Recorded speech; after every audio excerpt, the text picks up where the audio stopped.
Sunon parude non pata moyo wangu nadiwemba. Neni baby mwana wako.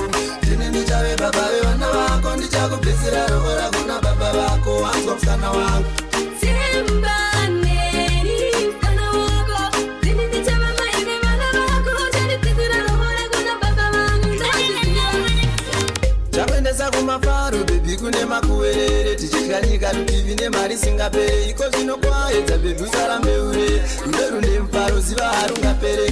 Ndichanopinda newe baby mudoropa umu. Tono kutengera kamisket newivi yako uchene baby. Usaite kungerigion. Rune mcheno ziva harunga pere. Nene baby mgomana wako.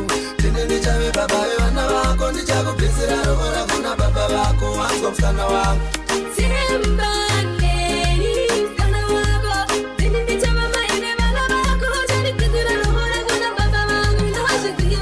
Ndoshifila ini Pandisha huya kumba kwenye hamaza kwa tuja pururuza. Ndoshifila ini Nakubane umuma tofe hadi mbafanda kunyuza iwe unani hila iwe Nerudo rogo roka tamandi weche tawandi no kuta usandi shi